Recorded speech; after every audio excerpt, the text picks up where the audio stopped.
Females भी आजकल क्योंकि बहुत ही ज़्यादा कैरियर ओरिएंटेड हो गई हैं, so they want to plan their career first, और जब वो उसमें इस्टेब्लिश हो जाती हैं फिर वो मैरिज की तरफ सोचते हैं, और then after that then they want to once they feel कि now they are ready, it is quite a long time, काफ़ी देर यूँ मान के चलिए कि इट इज़ अर्ली 30s, जबकि हमारे पास कपल्स आते हैं कि now they are ready for a baby. तो एडवांस और भी बातचीत होती है कि जो अवेयर होती हैं लड़कियां कि शादी तो करेंगे तब करेंगे, ना हाँ है ना है, लेकिन अपने एग्स फ्रीज करवा देते हैं।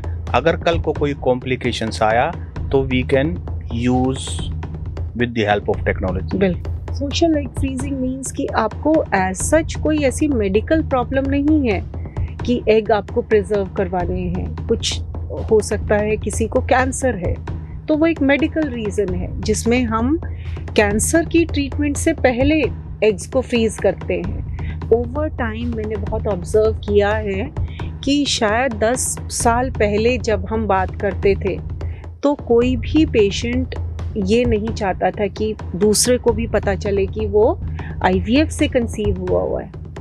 तो और अगर उसके इवन जब कपल आता था तो कई बार वो अपने पेरेंट्स या अपने इन लॉज को भी आइडिया नहीं था, और वो कहते थे कि उन्हें ना पता चले। क्या ऐसा होता है कि आपके पास पेशेंट आते हैं और कहते हैं कि जी डॉक्टर साहब जो है ना, पैसे कितने लो पर छोरा होना चाहिए। ये शरारत क्योंकि मानसिकता है जी, तो ये शरारत कर, क्योंकि कानून साफ है इसके बारे में। इसके बारे में कानून क्या है वो भी जरूर बताएं, और क्या ऐसी शरारत करते हैं। नॉर्मल, नेचुरल और एक आईवीएफ, क्या फर्क उनमें दिखेगा? एक्चुअली कुछ फर्क नहीं बता सकते, बिल्कुल कुछ नहीं, ऐसा कोई फर्क नहीं होता है।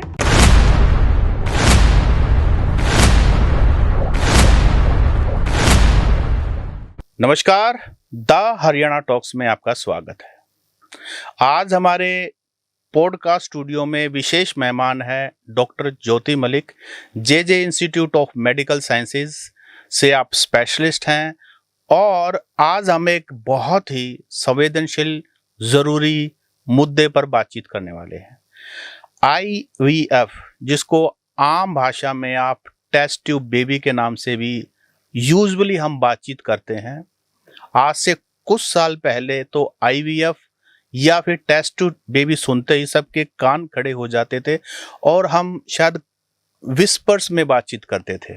लेकिन आज ये जो मुद्दा है बहुत ज़रूरी हो गया है। अगर ये आप तक नहीं पहुंचा है तो इसका मतलब ये नहीं है कि ये आपके लिए ज़रूरी नहीं है। इसकी अवेयरनेस, इसकी नॉलेज, इसके बारे में अपडेट जानना हम सभी के लिए ज़रूरी है।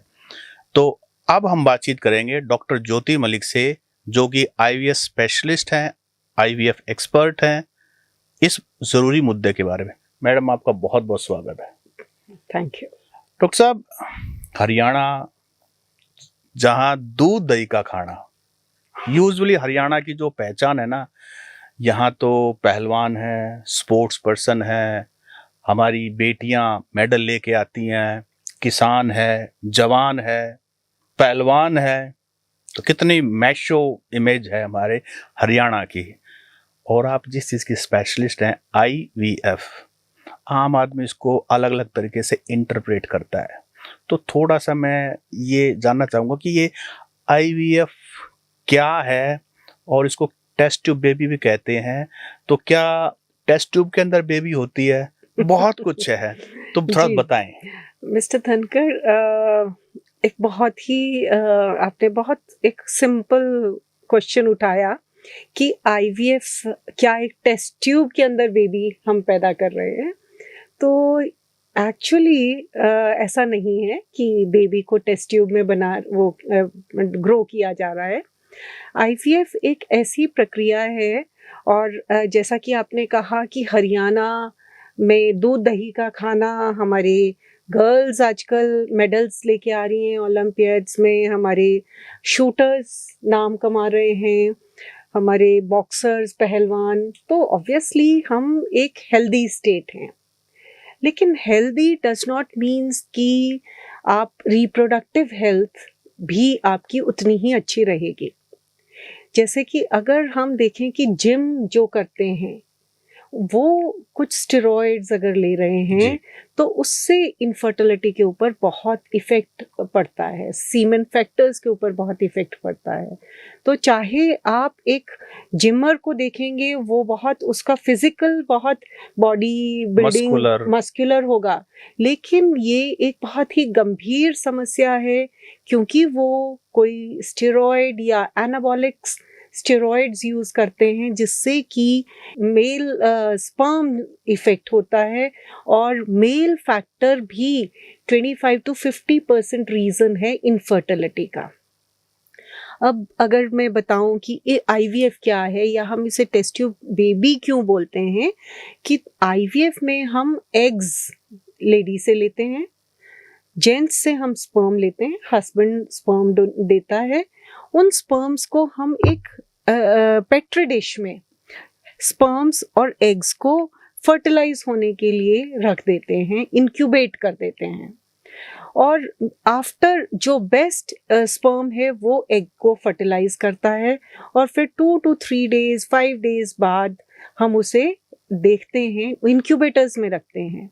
इंक्यूबेटर्स जो वो एनवायरनमेंट देंगे जो हमारी बॉडी या जो जहाँ ट्यूब्स में जहाँ फर्टिलाइजेशन होके बेबी ग्रो कर रहा था वो एनवायरनमेंट उन इंक्यूबेटर्स में दिया जाता है। वो टेम्परेचर, उतनी ह्यूमिडिटी, उतना CO2, ये सारा एक बहुत ही डेलिकेट एनवायरनमेंट उन्हें प्रोवाइड किया जाता है ग्रो करने के लिए। जो गर्भ का काम होता है वो आप ट्यूब्स हमारी इंक्यूबेटर्स करते हैं। जी जी। तो it is sort of petri dishes में होता है और इसको हम आईवीएफ बोलते हैं। इससे और एडवांस प्रक्रिया है इक्सी। इक्सी में एक एग को एक स्पर्म के साथ फर्टिलाइज किया जाता है, एक स्पर्म को एक एग के अंदर इंजेक्ट किया जाता है, तो उस चीज से हमारे फर्टिलाइजेशन इंक्रीज हो जाती है। वो इक्सी जो है मेल फैक्टर्स के लिए किया जाता है, जहाँ स्पर्म काउंट बहुत कम है, स्पर्म मॉर्फोलॉजी कम है, खराब है, या मे बी फर्टिलाइजेशन पिछले आईवीएफ में नहीं हुआ, तो उसमें इक्सी को हमारी एक और इससे और सुपीरियर टेक्नोलॉजी है जो इस चीज को ग्रो करती है। मैडम, जो आपका हॉस्पिटल है जेजी हॉस्पिटल, वो एक ऐसी जगह स्ट्रेटेजिकली लोकेटेड है, वहाँ हरियाणा खत्म होता है, दिल्ली शुरू होता है जी। यानी कि आप एक ऐसे एक्सिस पर हैं जहाँ रूरल पॉपुलेशन और अर्बन पॉपुलेशन, आपके पास कोई भी आ सकता है, सबकी एक्सेस में हैं आप। तो ये बताइए कि जो अप्रोच करते हैं आपको, आप उनको पेशेंट कह लीजिए, क्योंकि आजकल तो हॉस्पिटल का नाम लेते ही कमर्शियल भी बहुत कुछ दिमाग में आता है, क्लाइंट कह लीजिए, कुछ भी कह लीजिए, तो वो कौन लोग हैं जो आईवीएफ के बारे में पता करने के लिए आते हैं? ऐसा हम ये कोई डिमार्केशन नहीं है कि रूरल पॉपुलेशन में इनफर्टिलिटी कम है या अर्बन में कम है। रूरल का डिफरेंट रीजंस है इनफर्टिलिटी के, और अर्बन जो क्लाइंट या पेशेंट हमारा या कपल जो है वो अर्बन उसके रीजंस डिफरेंट है। आजकल ये देखा गया है, आप भी देखते होंगे कि मैरिज की एज आजकल इंक्रीज हो गई है। It is now more than 25, nearly 28-30 तक भी जाके बच्चे ये डिसाइड करते हैं। पहले वो कैरियर ओरिएंटेड हो जाती हैं। फीमेल्स, एक्चुअली फीमेल का ज़्यादा रोल है, एज उसको ज़्यादा इन्फ्लुएंस करती है रादर देन मेल पार्टनर।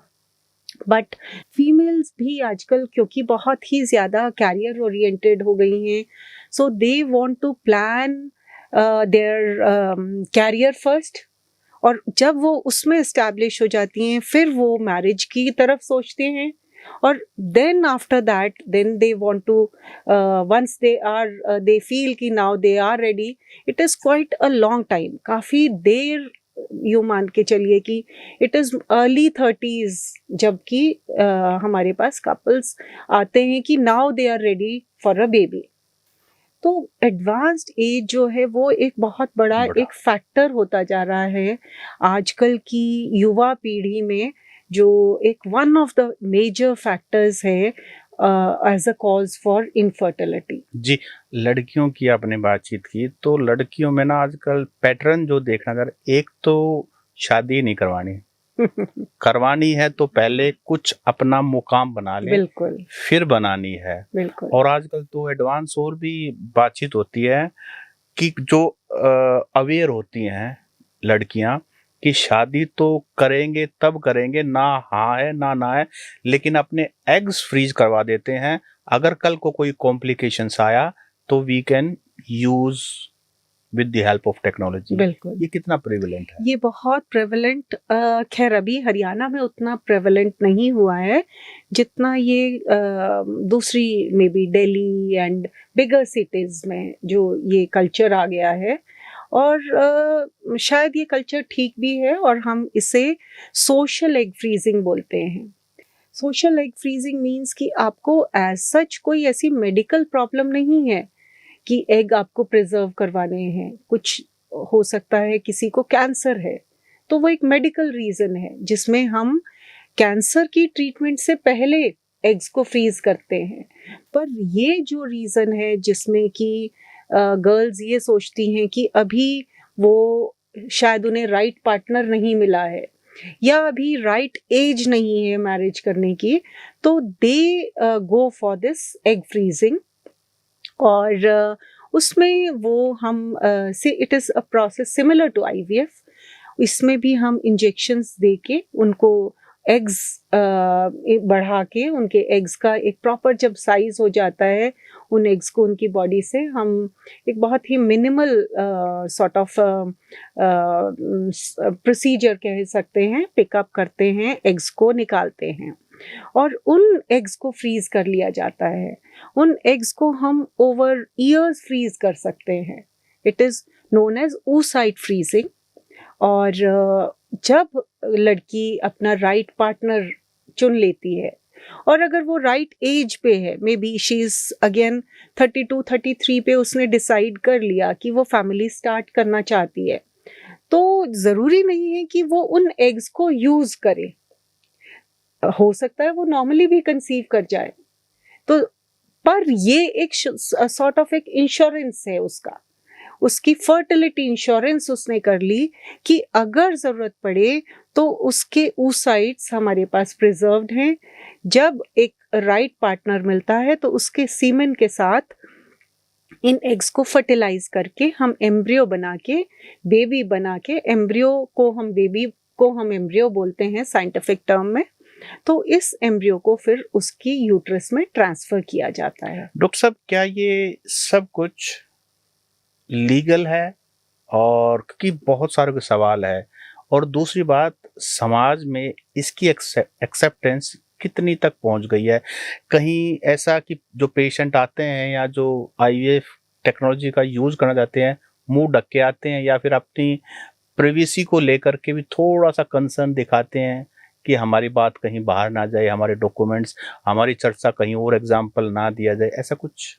बिल्कुल, ये ओवर टाइम मैंने बहुत ऑब्जर्व किया है कि शायद 10 साल पहले जब हम बात करते थे तो कोई भी पेशेंट ये नहीं चाहता था कि दूसरे को भी पता चले कि वो आईवीएफ से कंसीव हुआ है। तो और अगर उसके इवन जब कपल आता था तो कई बार वो अपने पेरेंट्स या अपने इन लॉज को भी आइडिया नहीं था और वो कहते थे कि उन्हें ना पता चले, और अगर वो आए तो आप इस बारे में बात ना करें। या अगर वो बैठी हुई है उसी कंसल्टिंग रूम में और उसके गांव की कोई लेडी आ जाती है तो वो बहुत ऑड फील करती थी कि कहीं उस गांव में ये खबर ना फैल जाए कि वो वहाँ इनफर्टिलिटी ट्रीटमेंट के लिए गई थी। एक्चुअली इनफर्टिलिटी ही एक स्टिग्मा था कि बच्चा नहीं हो रहा है, वो एक स्टिग्मा था। शायद वो स्टिग्मा अब भी है, लेकिन आईवीएफ अब एक स्टिग्मा नहीं रहा। ओपनली, जैसे अब सब ओपन हैं, वो इतना ज़्यादा हेजिटेट नहीं करते अगर ये बात उन्हें किसी को बतानी पड़ती है तो। और कई बार हम जैसे कहते हैं कि क्या हम आपके और आपके बेबी के पिक्स ले सकते हैं, क्या हम उनको सोशल मीडिया पे हम दिखा सकते हैं, तो अब पेशेंट हेजिटेट नहीं करता है। So obviously things are changing, we are becoming more open about it, and people are talking about it. जी। अच्छा, आप का जो एक हॉस्पिटल है वो बादरूगढ़ है जी और दूसरा अभी आप very soon you are going to launch in Rohtak. जी। इसको हम अपनी पत्रकारिता की भाषा में खापलैंड कहते हैं। तो खाप चौधरी होगा, इसके बारे में क्या सोच है, क्योंकि कहीं ना कहीं से तो बातें तो आ ही जाती हैं। जी। Are they accepting this?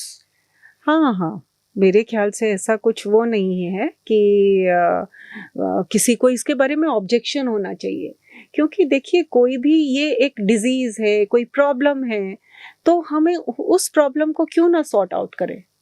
अगर कोई इनफर्टिलिटी समस्या है, आप कंसीव नहीं कर पा रहे हैं, और मैं बताना चाहूँगी कि एक एज होती है, हमें एज को कंसिडर बहुत बहुत हमारे लिए एक बहुत इम्पॉर्टेंट फैक्टर है। अगर मैरिज को 1 to 2 years हो गए हैं और आपकी as let's say more than 35 है, तो इवन हम 1 year के बाद भी हम तक नहीं वेट करना चाहते। अदरवाइज हमारी जो डेफिनेशन है इनफर्टिलिटी की वो ये है कि 1 year अगर आपने विदाउट एनी कॉन्ट्रासेप्टिव अगर आप नहीं कंसीव किए, तो that means you should find out why it is happening, और हमें रीजन देखना चाहिए कि इनफर्टिलिटी का क्या रीजन है। हर केस आईवीएफ के लिए नहीं जाता है, बहुत छोटी छोटी समस्याएं, छोटे इश्यूज को हम सॉर्ट आउट करके ट्रीटमेंट देके पेशेंट कंसीव कर सकता है। और अगर मोर देन एज 35 है, तो even after 6 months of marriage we should hurry up. हमें समय खराब नहीं करना चाहिए, क्योंकि विद एज हमारे एग्स कम होते जाते हैं। The number of eggs in a ovary is fix. जब बच्ची पैदा होती है तो उसकी ओवरी या उसके अंडाशय में जितने एग्स हैं, वो eggs over the years from the age of her menarche till age of 35, उसके एग्स एक फिक्स अमाउंट है।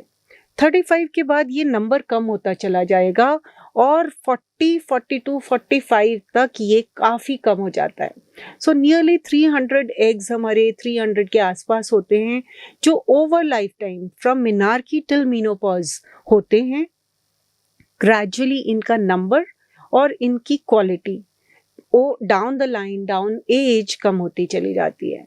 सो दैट इज वाई हमारी सक्सेस रेट भी बहुत मैटर करता है एज के साथ। हाँ, सक्सेस रेट पे भी आऊंगा। उससे पहले एक और, क्योंकि पत्रकार हैं तो दिमाग तो हमारा जो है ना ऐसे ऐसे सेंसिटिव टॉपिक पर होता है।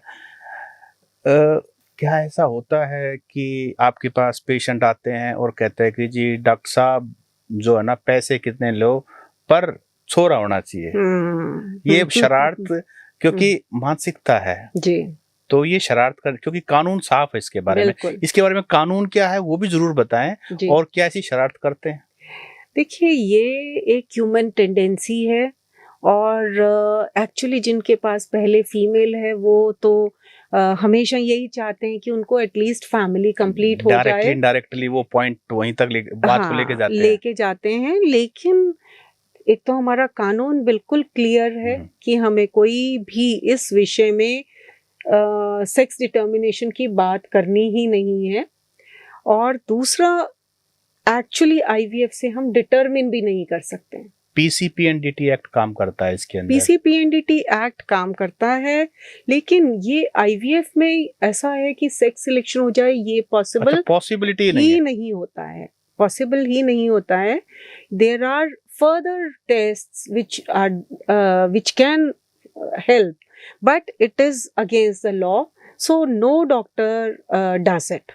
तो it is not done. आपको हाउ ऑफन आपको कानून उनको सिखाना पड़ता है, बताना पड़ता है? बहुत ज़्यादा बार, और स्पेशली जब कई बार बहुत बार हमारे पास वो पेशेंट्स बहुत आते हैं जिनका पहले बच्चे का, बेटे का एक्सीडेंट हो गया, डेथ हो गया, ड्राउनिंग हो गई, रोड साइड एक्सीडेंट हो गया, कोई ना कोई ऐसा मिसहैप हुआ होता है। और मेनली ये जो हैं इस टाइप के कपल्स इसी उम्मीद से आते हैं कि उनको कहीं ना कहीं वही बच्चा वापस दूसरे रूप में मिल जाए, लेकिन ये पॉसिबल नहीं है। और दूसरा, कानूनी भी ये बिल्कुल PCPNDT एक्ट के तहत it is absolutely not allowed. IVF के अंदर कपल जो है किस एज तक लीगली अप्रोच कर सकता है? क्या कानून क्या कहता है? कानून हमारी एज है 50 इयर्स, तो 50 इयर्स मैन या वुमेन की? वुमेन की एज। अच्छा, महिला की एज 50 इयर्स है। और एक्चुअली 50 तक भी वो एज है जब हम डोनर एग्स यूज करते हैं, क्योंकि 50 पे उसके खुद के एग्स तो कामयाब होते ही नहीं, क्योंकि मेनोपॉज हाँ जी 42 में हिट कर जाता है। हाँ जी 42 के। और अगर हम देखें कि 35 के बाद भी हमारे IVF के सक्सेस रेट्स कम हो जाते हैं, 40 to 42 तो अराउंड 10% रह जाते हैं, और 42 ऑनवर्ड्स आप सोच के चलिए कि बिल्कुल नेग्लिजिबल, लेस देन 5% रह जाते हैं।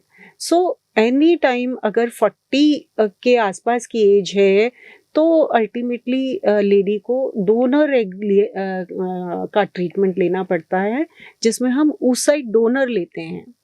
और अब एक कानून के तहत हम डोनर भी थ्रू ART बैंक ले सकते हैं। एक ART क्लिनिक्स होती हैं, एक ART बैंक्स होते हैं।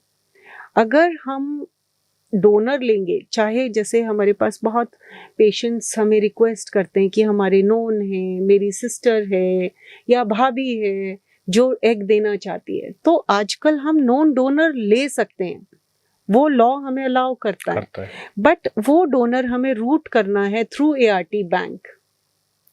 एक डोनर हम जिंदगी में एक ही बार डोनेट कर सकता है एग। पहले जो था, जब तक ये लॉ नहीं आया था, एक ART act and surrogacy act 2021 में आया है, तो उससे पहले जो डोनर थे 2, 3, 4 बार एग डोनेट कर देती थी सेम लेडी, और धीरे धीरे हमें देखते थे कि एग की क्वालिटी भी कम हो गई और नंबर भी कम हो जाता है सेम डोनर अगर बार बार डोनेट कर रहा है। तो थैंकफुली अब जो ये लॉ आया है, इस लॉ में एक स्ट्रिक्ट ये बोलेंगे कि प्रोविजन यही है कि डोनर वंस डोनेट करेगा इन लाइफ टाइम। अच्छा, लाइफ टाइम। हाँ, तो और उस डोनर को एक नंबर दे दिया जाता है, इसीलिए ART बैंक के थ्रू रूट होना जरूरी है, ताकि वो डोनर ये नहीं कि यहाँ पे आज डोनेट कर दिया, कभी UP में जाके कर दिया, कभी MP में जाके कर दिया, तो ART उस डोनर को एक डोनर नंबर मिल जाता है और वो डोनर की डिटेल्स सब आ जाती हैं उससे।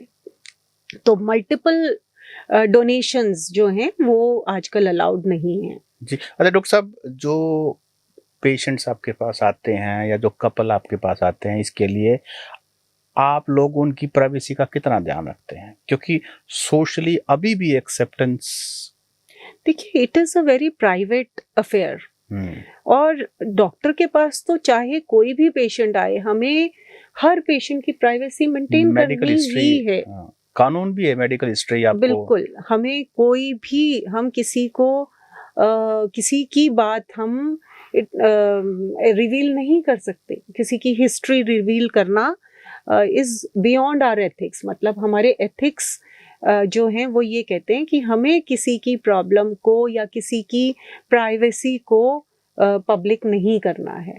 जी। अच्छा डॉक्टर साहब, सक्सेस रेट क्या है? क्योंकि बहुत, ये जो मैं सवाल पूछ रहा हूँ ना, इंटरनेट पर मोस्ट सर्च्ड क्वेश्चन है IVF टेस्ट ट्यूब के बारे में, कि सक्सेस रेट क्या है? जी, सो सक्सेस रेट की हम बात करें तो हमारी इंटरनेशनल जो गाइडलाइंस हैं या इंटरनेशनल रेट्स अगर हम बोलें तो it is around 40 to 50%। Okay. और ये रेट जो है ये डिपेंड करता है बहुत सारे फैक्टर्स के ऊपर। सबसे इम्पॉर्टेंट फैक्टर जो मैंने बोला एज के ऊपर, अगर एक एज यंग लेडी का हम IVF कर रहे हैं तो success rate may be 70 to 80% भी हो सकता है, और वही अगर हम 40 इयर्स की एज पे कर रहे हैं तो वो सक्सेस 10% रह जाता है। तो हम ये नहीं कह सकते कि हर पेशेंट का सक्सेस रेट उसकी हिस्ट्री के ऊपर, उसकी एज के ऊपर, उसके ओवेरियन रिजर्व के ऊपर, उसके other reason of infertility, her BMI, उसका लाइफस्टाइल, उसके और दूसरे फैक्टर्स लाइक कोई थायराइड प्रॉब्लम तो नहीं है, कोई उसको डायबिटीज तो नहीं है, कोई फाइब्रॉइड्स तो नहीं है, यूट्रस में कोई प्रॉब्लम तो नहीं है। सो हर चीज का इन्फ्लुएंस अलग अलग है। ट्यूबरक्लोसिस तो नहीं है, हमारे इंडिया में ट्यूबरक्लोसिस एक बहुत ही कॉमन डिजीज है, और ट्यूबरक्लोसिस का ट्रीटमेंट लेने के बावजूद भी ट्यूबरक्लोसिस डैमेज करके जा चुकी होती है, चाहे हमने पूरा उसका 6 मंथ्स का कोर्स दे दिया है, क्योंकि वो ट्यूब्स को में हो सकता है उसने ब्लॉकेज की हुई हो, या वो यूट्रस की लाइनिंग को इम्पैक्ट करती हो। तो हम अगर एक अच्छा एम्ब्रियो भी बना दें, एक्चुअली बहुत सारे, it is a very intricate process. हमने एग कहाँ कैसा लिया, एग को कैसा डेवलप किया, स्पर्म्स कैसे हैं, एम्ब्रियो कैसा बना, एम्ब्रियो की क्वालिटी एग एंड स्पर्म के ऊपर डिपेंड कर रही है। उस एम्ब्रियो को हम कैसे यूट्रस की लाइनिंग में हमने किस समय ट्रांसफर किया, एम्ब्रियो बना कैसा, आपकी लैब कंडीशंस कैसी हैं, आप वो क्वालिटी लैब में मेंटेन कर रहे हैं कि नहीं है, आपका मॉड्यूलर लैब है कि नहीं है, उसमें AHU आपका जो एयर सर्कुलेशन है वो कैसा है, particle size, lab infection, your infrastructure, the incubators, बहुत सारी लैब कंडीशंस हैं। कौन से दिन का एम्ब्रियो आप ट्रांसफ़र करते हैं, डे 3 का, डे 5 का, उसके बाद हमारी यूट्रस की लाइनिंग कैसी है, ट्रांसफ़र कितना स्मूथ हुआ, तो बहुत रीजंस हैं।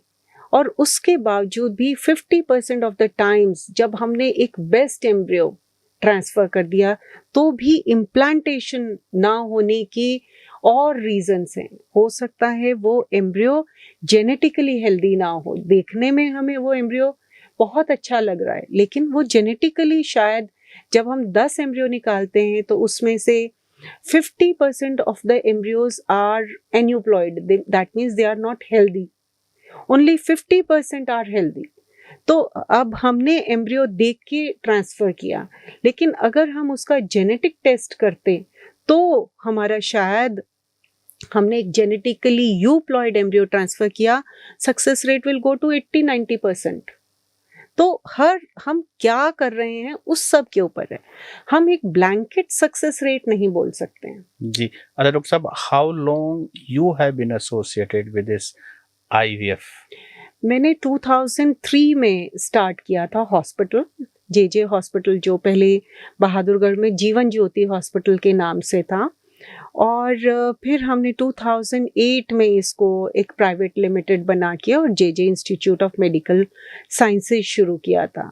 तो स्टार्टिंग के लेट्स से मैं 2005 ऑनवर्ड्स मैंने थोड़ा इसमें इनफर्टिलिटी में मेरे को इंटरेस्ट लगा, और मुझे लगा कि हमारे एरिया में उस टाइम हरियाणा में एज सच IVF सेंटर्स बहुत कम थे, तो उस टाइम से हमने स्टार्ट किया, and from that then we gradually we have made it more modular. और इनफर्टिलिटी की इंसिडेंस की फ्रीक्वेंसी क्या है? इनफर्टिलिटी हम मान के चले नियरली 10 to 15% इंसिडेंस पहले था, लेकिन अब जो हम OPD देखते हैं तो मुझे लगता है इंसिडेंस अब नियरली 20% हो गया है। So it is increasing. It is increasing, and especially the more of male factor, male infertility has increased much more than the female part. यानी कि जो इनफर्टिलिटी है वो पुरुष में बढ़ती जा रही है, हमारे मेल फैक्टर्स, हम सीमेन एग्जामिन करते हैं तो हमारा आजकल इनफैक्ट WHO के क्राइटेरिया के अकॉर्डिंग सिर्फ 4% अगर मॉर्फोलॉजी ठीक है तो हम उसको एक अच्छा सैंपल मान लेते हैं। 96% स्पर्म्स भी खराब हैं तो भी हम, और 4% भी मिल जाएं तो हम कहते हैं कि ये सैंपल ठीक है। तो आज द सीमन फैक्टर्स हैव बहुत काफ़ी उसमें गिरावट आ रही है। नंबर ऑफ उसका सीमन काउंट, मॉर्फोलॉजी, ये काफ़ी कम हो गया है। डॉक्टर साहब, जो हमारी दादी नानी होती थी और उस समय तो ये टेक्नोलॉजी नहीं थी जी, और उस समय भी ऐसा बहुत होता था, जैसे सुनते हैं कि भाई इतने बालक हुए थे, इतने जिंदा रहे और इतने नहीं हुए, यानी कि ये जो मतलब बर्थ वाले तो और घर में ही हो जाते थे जी, लेकिन उनकी फिजिकल एक्टिविटी इतना ज़्यादा हैवी होती थी कि इस तरह के केसेस जो है ना, मतलब बहुत कम ऐसा होता था। तो आपको क्या मानते हैं कि उस समय वीमेन की हेल्थ, क्या उस समय इनफर्टिलिटी जैसी चीज़ या महिलाओं में इस तरह की चीज़ें कम होती थी, या टेक्नोलॉजी थी नहीं तो पता ही नहीं हमें कि उस समय क्या था? मुझे लगता है दोनों ही चीज़ें थी कि उनका लाइफस्टाइल बहुत डिफरेंट था, बहुत ज़्यादा एक्टिव होती थी उस समय लेडीज़, और मैरिज की एज बहुत कम थी। पहले तो देखो शादियां 15 साल, 17, 18 साल की एज में हो जाती थी, और ये हम जो मैरिज एज 18 है, शायद अब स्ट्रिक्टली फॉलो होनी शुरू हुई है। तो एक तो अब लेट मैरिज, दूसरा लाइफस्टाइल फैक्टर, तीसरा हम शायद उस टाइम ये इतनी चीज़ों के बारे में बात भी नहीं होती थी कि इनफर्टिलिटी तो थी, लेकिन लोग किस तरीके से शायद इस बारे में बात ही नहीं करते थे। ऐसे भी सुनने को मिलता था कि उसके बच्चे नहीं हुए, बट हाँ, और उसमें 100% महिला ही को जिम्मेदार ठहराया जाता था। लेकिन आपने जो आज एक साइंटिफिकली प्रूवन बात बताई है कि इसमें मेल का रोल कई बार वीमेन के रोल से भी ज्यादा होता है, बहुत ज्यादा। और इनफैक्ट जब मेल फैक्टर होता है तो दोषी फीमेल को ही ठहराया जाता है। तो do you tell them on face? हाँ, ऑब्वियसली कई बार रिवील करने में हमें बहुत टैक्टफुली रिवील करना पड़ता है, क्योंकि your job is not to embarrass. हाँ बिल्कुल। और दोनों की जो है इस तरीके से देखो, फीमेल इनफर्टिलिटी हो जाती है तो लेडी बेचारी फिर भी किसी तरीके से कोप अप कर लेती है, लेकिन अगर मेल फैक्टर होता है तो उनके आपस की तालमेल या मेल ईगो हर्ट होने से आपस का उनका रिलेशन जो है वो काफी शायद हिल जाता है। तो और हमें खास करके उनकी वाइफ के सामने अगर ये बताया जाए कि the problem lies in the husband, जी, फिर भी फीमेल फिर भी उस चीज को एक्सेप्ट कर लेती अपने है, ऊपर ले लेती है। हाँ हाँ, तो ये तो खैर मुझे लगता है हमारी सोशल प्रॉब्लम हाँ है। हाँ, विमेन जो हैं वो उतना नहीं वो करती हैं, और इस चीज को वो आराम से, मतलब उसमें they take it very gracefully. जी जी। अच्छा डॉक्टर साहब, मान लीजिए यहीं इस कमरे में दो हेल्दी चाइल्ड बैठे हों, एक नॉर्मल नेचुरल और एक IVF, क्या फर्क उनमें दिखेगा? एक्चुअली कुछ फर्क नहीं बता सकते, बिल्कुल कुछ नहीं, ऐसा कोई फर्क नहीं होता है, कोई भी डिफरेंस नहीं है। एक ये सिर्फ प्रेगनेंसी होने तक है, हम सिर्फ एम्ब्रियो 5 दिन का एम्ब्रियो बना के यूट्रस के अंदर रख रहे हैं, वो एम्ब्रियो डिवाइड हो रहा है, ऑर्गन्स बन रहे हैं, तो उसमें उसके बाद तो बॉडी ने अपना काम कर दिया, तो there is no difference. Only problem कहाँ आ रही थी कि फर्टिलाइजेशन होके एम्ब्रियो नहीं बन रहा था या एम्ब्रियो ग्रो नहीं कर रहा था, तो उस एम्ब्रियो को जब हमने इम्प्लांट कर दिया और एक प्रॉपर एनवायरनमेंट दे दिया, तो उसके बाद में कोई ज़्यादा डिफरेंस ऐसा नहीं है कि IVF बेबी कहीं दूर से हमें दिख जाएगा कि इसमें कुछ फर्क है, ऐसा नहीं है। ऐसा नहीं है। नहीं, इनफैक्ट मुझे लगता है कि IVF babies are quite healthy because mothers उनके ऊपर बहुत ध्यान देती हैं। हाँ। और स्पेशल बेबी होता है, प्रेशियस बेबी होता है, तो फर्क नहीं है। But definitely IVF pregnancies are very delicate pregnancies. वो कहते हैं गांव में भगवान ने सुन ली। हाँ बिल्कुल, काम तो डॉक्टर का ही होता है, पर चलो इसी बहाने, क्योंकि डॉक्टर ऑब्वियसली भगवान का तो देखो रोल है ही है। हाँ हाँ, नहीं भगवान का बहुत ज्यादा रोल है, बहुत ज्यादा। किस्मत भी है, जब हम सब चीज ठीक कर देते हैं, एक अच्छा एम्ब्रियो रखते हैं, एक अच्छी लाइनिंग होती है, और फिर भी प्रेगनेंसी नहीं होती, तो उसके बाद हमारे पास कोई रीजन नहीं होता उन्हें बताने के लिए कि ये सफल क्यों नहीं हुआ। और उस समय आई थिंक मैं यही कहती हूँ कि शायद अभी हमारा समय सही नहीं था, या हमारी किस्मत ठीक नहीं थी, तो शायद नहीं हुआ। और आईवीएफ में भी एक अटेम्प्ट में हम ये नहीं कह सकते कि प्रेगनेंसी 100% होगी। It has to be multiple attempts. आप 2 अटेम्प्ट ले सकते हो, तीसरा चांस ले सकते हो। आईवीएफ में भी 4 to 5 अटेम्प्ट्स एक नॉर्मल, हमारे यूरोपियन गाइडलाइंस जो हैं वो वहाँ यहाँ तो पेशेंट को खुद पे करना पड़ता है, इसलिए हर अटेम्प्ट बहुत ही मुश्किल से ली जाती है क्योंकि कॉस्टली होती है, और हर एक के साथ एक जुड़ा हुआ होता है आपका मोशन और समय और पैसा। लेकिन दूसरे कंट्रीज में ये गवर्नमेंट फंडेड होता है, और अगर इंडिकेशन है और सक्सेसफुल नहीं हुआ तो वो मल्टीपल अटेम्प्ट्स, 4-5 अटेम्प्ट्स भी अलाउ करते हैं। डॉक्टर साहब कितना एक्सपेंसिव होता है, क्योंकि ये भी एक बहुत one of the most search questions है इंटरनेट पर, लोगों को लगता है बहुत महंगा होता होगा। आईवीएफ महंगा है क्योंकि इंजेक्शंस महंगे हैं, और नियरली इंजेक्शंस भी आपके डिफरेंट फिजिक के अकॉर्डिंग डोज डिसाइड होती है। लीन एंड थिन लेडी के लिए कम इंजेक्शंस लगेंगे, थोड़ा ओबीज या फैटी लेडी के लिए ज़्यादा इंजेक्शंस लगेंगे, पीसीओडी है तो ज़्यादा इंजेक्शंस लगेंगे। तो एक रेंज, हम ये नहीं कह सकते कि ये एक फिक्स अमाउंट है, इतने ही इंजेक्शन लगेंगे। नॉर्मली ये हमारा process around 10 to 12 days minimum लगते हैं इसमें, और नियरली अराउंड 14th डे हम जब एग्स बन जाते हैं तो हम उन एग्स को एक्सट्रैक्ट करते हैं। तो वो इंजेक्शंस वो डिस्ट्रीब्यूट होते हैं ओवर दीज 12 से 14 दिनों के बीच में, जो इंजेक्शंस लग रहे हैं उसके ऊपर।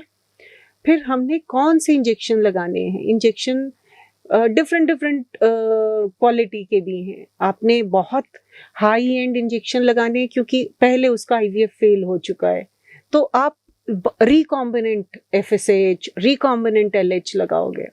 अगर ये फर्स्ट अटेम्प्ट है तो आप यूरिनरी लगा देंगे, या आप हाईली प्योरीफाइड लगा देंगे। सो इंजेक्शंस के भी ग्रेड्स हैं, डिफरेंट टाइप्स हैं, और उसी के अकॉर्डिंग कॉस्ट हो जाती है। बट समवेयर अराउंड 40-50-60,000 के इंजेक्शंस एक नॉर्मल, आई थिंक मैं कहूँगी कि इतने लग जाते हैं। और फिर आपका कॉस्ट, आपका आईवीएफ कॉस्ट हो जाती है, which is depends from centre to centre. So एक रफली 70 to 80,000 आप मिनिमम कॉस्ट मान के चलें, अगर बहुत ही हम सेंटर एट लोवेस्ट रेट कर रहा है तो। सो 1.5 लाख के आसपास आप टोटल मान के चलिए कि लगभग एक एक्सपेंस आ जाता है। डॉक्टर साहब, कपल जो है वो कब डॉक्टर से अप्रोच करे? किसी की शादी हुई है और 1 साल, 2 साल, 3 साल, 5 साल, क्या कोई एक वो है कि जब कपल को वो राइट टाइम वो मान सकता है कि अब मुझे एक आईवीएफ स्पेशलिस्ट की जरूरत है? 1 year after marriage, और if the couple is young, तो they can extend it to 2 years. But हाँ, आजकल जो है एटलीस्ट आप अपने बेसिक इन्वेस्टिगेशंस करा के देख सकते हैं कि अगर सारी चीज़ें ठीक हैं, टेस्ट ठीक हैं, वाइफ के हार्मोनल लेवल्स ठीक है, मेल में सीमेन फैक्टर्स ठीक है, तो they can still take time. जो मिसकैरेज बार बार हो जाता है, क्या ये भी इनफर्टिलिटी का या इसके वो भी आईवीएफ? नहीं, मिसकैरेज डिफरेंट रीजंस होते हैं, मिसकैरेज के और मल्टीपल रीजंस हैं। हाँ, लेकिन आईवीएफ में मिसकैरेज का इंसिडेंस ज़्यादा है, क्योंकि ये ऑलरेडी एक हम कॉम्प्रोमाइज स्टेट के या कॉम्प्रोमाइज्ड पर्सन के अंदर कर रहे हैं। सपोज आप ओबीज हो या आपको पीसीओडी है, हार्मोनल इम्बैलेंसेस हैं, तो उसमें मिसकैरेज का रेट बढ़ जाता है। जी। अच्छा डॉक्टर साहब, जो आईवीएफ कपल सोच रहे हैं इस बारे में, इस दिशा में सोच रहे हैं और हमारा पॉडकास्ट इस समय देख रहे हैं, उनको आप क्या सलाह देना चाहेंगे कि वो सिलेक्शन कैसे करें और मतलब किन चीज़ों का ध्यान रखें? देखिए, सबसे इम्पॉर्टेंट तो सिलेक्शन में ये है कि सबसे पहले आपको अपना लाइफस्टाइल चेंज करना चाहिए। अगर आपको लगता है कि प्रेगनेंसी नहीं हो रही है तो एक हेल्दी लाइफस्टाइल, वेट, एक आइडियल बॉडी वेट, आपके जो भी डिजीजेस हैं वो रूल आउट हो जाएं, आप ना डायबिटीज़ हो, थायराइड बहुत प्रॉब्लम एक कॉमन है, तो ये सारी चीज़ें आपने इन्वेस्टिगेट कर लिया, आप एक प्रॉपर डाइट शेड्यूल फॉलो करें, एक्सरसाइज फॉलो करें, मे बी लाइफस्टाइल। हाँ, अल्कोहल स्मोकिंग ये एक फैक्टर है जो हमें बहुत ध्यान रखना चाहिए अगर हम ट्राई कर रहे हैं कंसीव करने की। स्मोकिंग जो है वो स्पर्म्स को बहुत ज़्यादा इफ़ेक्ट करता है। इवन पैसिव स्मोकिंग भी अल्टीमेटली इफ़ेक्ट करती है। फिर तो जो पोल्यूशन है गाड़ियों का, ये भी इफेक्ट करता है। बहुत ज़्यादा, बहुत ज़्यादा, लेकिन वो हमारे कंट्रोल में नहीं है। बहुत ज़्यादा एनवायरमेंटल फैक्टर्स जो हैं वो हमें बहुत इफ़ेक्ट करते हैं। इवन प्लास्टिक्स, जो प्लास्टिक की हम वाटर बॉटल्स वगैरह जो हम यूज़ कर रहे हैं, और माइक्रो प्लास्टिक्स होते हैं हमारी, जैसे लेडी अगर कोई लिपस्टिक यूज़ कर रही है तो परफ्यूम्स जो यूज़ कर रहे हैं उनके अंदर भी ऐसे केमिकल्स हैं जो अफेक्ट करते हैं हमारे गैमेट्स को, हमारे एग्स को, स्पर्म को। और फिर इसके साथ साथ मतलब ये जो है ईडीसीज होते हैं, एनवायरमेंटल पॉल्यूटेंट्स, इनका बहुत ज़्यादा रोल है infertility. That is why I think ये इंक्रीज भी हो रहा है हमारा इनफर्टिलिटी का incidence, because of environmental pollution increase ज़्यादा देखा जा रहा है। डॉक्टर साहब, काउंसलिंग का कितना बड़ा रोल है इस चीज़ में? क्योंकि कई बार ज़रूरत होती है आईवीएफ की, लेकिन लैक ऑफ अवेयरनेस और without the availability of proper counselling by the right person, ये कितना बड़ा आप मानते हैं कि इसका रोल रहता है? इसका बहुत बड़ा रोल है। काउंसलिंग एक बहुत ही इम्पॉर्टेंट चीज़ है और दोनों की काउंसलिंग ज़रूरी है। इनफैक्ट हम प्रेफर करते हैं कि जब कपल अकेली अगर लेडी आई है तो हम उसको बोलते हैं कि नेक्स्ट टाइम प्रेफरेबली आप दोनों आएंगे तो अच्छा रहेगा, क्योंकि ये आप दोनों की प्रॉब्लम है। इट इज़ नॉट कि एक पर्सन उस चीज़ का के लिए रिस्पॉन्सिबल है, it is ultimately both, it is their baby. तो काउंसलिंग की एक बहुत इम्पोर्टेंस है। कपल को आपस में हो सकता है उनका भी एक अलग अलग भी कई बार हमें काउंसलिंग करनी पड़ती है और कई बार फिर हम कंबाइंड काउंसलिंग करते हैं। साइकोलॉजिस्ट एक बहुत इम्पॉर्टेंट है। आजकल हमारा इवन लॉ बोलता है हर आईवीएफ सेंटर में एक साइकोलॉजिस्ट, एक उनकी साइकोलॉजिकल असेसमेंट बहुत ज़रूरी है, उनसे बात करना ज़रूरी है। प्रेगनेंसी नहीं हुई तो एक जो ब्रेकडाउन होता है, इमोशनल आप डिस्टर्ब होते हो, उसके लिए फिर हमें उनको काउंसिल करना है। प्रेगनेंसी हो गई है तो भी हमें उनको सपोर्ट करना है। बहुत सारी काउंसलिंग्स हैं। फाइनेंशियल काउंसलिंग अलग है कि कितना एक्सपेंस हो जाएगा। कई बार बहुत थ्रेटन्ड अबॉर्शन हो गया, इंजेक्शंस एक्स्ट्रा लग रहे हैं तो कॉस्ट बढ़ सकती है। So various factors, various aspects हैं। नेगेटिव होने से हमें उनको इनिशियली पॉजिटिव होप देनी है, लेकिन हमें उनको 100% हो जाएगा ऐसा बोलने से हम नहीं हम एक इतना ज़्यादा भी मतलब हमें उनको फैक्ट्स एंड फिगर्स समझाने हैं। डॉक्टर साहब, क्या जब ये सारा प्रोसीजर होता है, क्या कपल और हॉस्पिटल या डॉक्टर के बीच में कोई कॉन्ट्रैक्ट भी साइन होता है, कोई ऐसा डॉक्यूमेंट भी साइन होता है? क्योंकि कंसेंट फॉर्म्स हैं कंसेंट हमारे फॉर्म होता है, पास। उसमें हर चीज मेंशन होती है। बिल्कुल डिटेल में मेंशन होती है। कई बार हम इंजेक्शंस दे रहे हैं लेकिन एग्स ही नहीं बनते और 8-10 दिन तक इंजेक्शन देने के बाद भी ओवरीज रिस्पॉन्ड नहीं कर रही हैं, या रिस्पॉन्ड किया लेकिन हमें दिख रहा है अल्ट्रासाउंड पे कि हाँ फॉलिकल्स एग्स बन गए हैं, लेकिन जब हमने निकाला तो वो एम्प्टी हैं और उनमें एक भी एग नहीं मिला। तो कई बार बहुत सारी ऐसी सिचुएशंस हो जाती हैं जिसमें हमने हमारी एक्सपेक्टेशन कहाँ थी और रिजल्ट कहाँ आ गया। तो इस चीज़ों के बारे में हमें शुरू से हम पेशेंट को समझा के चलते हैं कि we will start like this, injections लगेंगे, डोज ऐसे बढ़ाएंगे, आपको मल्टीपल टाइम्स आना पड़ेगा, बार बार कई बार 4 से 5 बार आपको अल्ट्रासाउंड के लिए आना पड़ेगा, एग्स निकालेंगे तब हमें आइडिया लगेगा कि कितने एग्स निकले हैं, फिर उसके बाद नेक्स्ट हमें पता चलेगा कितने एम्ब्रियोज बने हैं, उन एम्ब्रियोज में से भी हेल्दी एम्ब्रियो हैं, अनहेल्दी हैं। तो बहुत सारी चीज़ें होती हैं जो हमें हर चीज़ उनको एक्सप्लेन करनी होती है और इसी ट्रांसपेरेंसी से वो उस चीज़ को समझ सकते हैं जब हम उनको प्रॉपर एक्सप्लेन करते हैं। तो जी। अच्छा डॉक्टर साहब, जो हमारे पॉडकास्ट को देख रहे हैं और आपने कितनी सारी बातें बहुत ही सिंपल तरीके से आम आदमी की भाषा में समझाई और उनको लगता है कि हमें मैडम से कुछ पर्सनल काउंसलिंग लेनी है, तो आपको कैसे संपर्क कर सकते हैं? क्योंकि ये पॉडकास्ट की तो एक लिमिट है जी, लेकिन हर किसी के अपना एक डिफरेंट केस होता है, वो आपसे संपर्क करना चाहे तो कैसे कर सकते हैं? जी, या तो वो हमारे पास बहादुरगढ़ है, रूट्स IVF JJ हॉस्पिटल में, वहाँ मुझे कांटेक्ट कर सकते हैं। हमारी OPD है, हर रोज़ मैं 10 से 1 वहाँ होती हूँ एक्सेप्ट संडे। और अब हम रोहतक में भी अपना क्लिनिक स्टार्ट कर रहे हैं और ये इन्फिनिटी मॉल के पास में मनीष ग्रोवर जी के ऑफिस के साइड में एक दफ्तर है दिल्ली रोड के ऊपर। जी, तो वहाँ पे भी एक हम ART लेवल 1 क्लिनिक स्टार्ट करेंगे। तो ये डिफरेंट 2 लेवल की क्लिनिक्स होती हैं, ART लेवल 1, ART लेवल 2।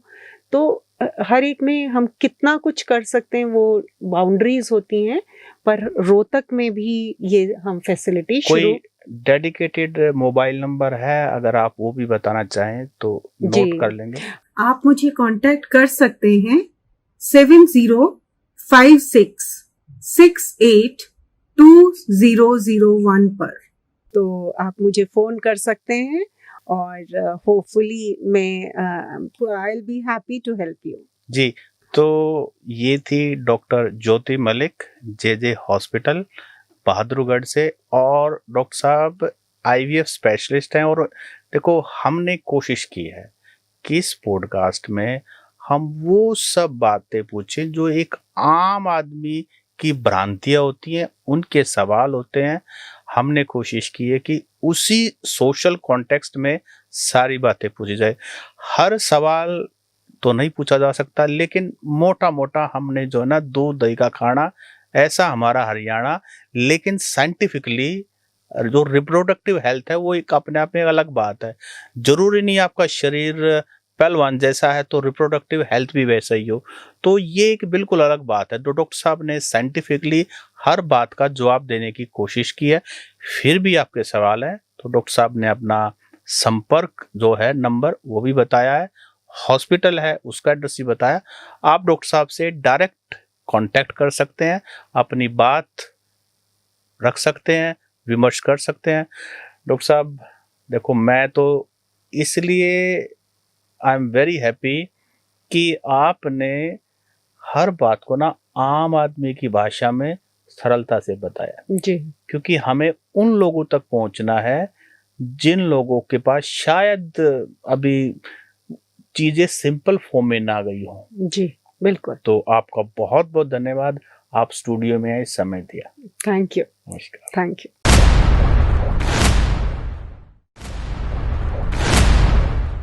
पर।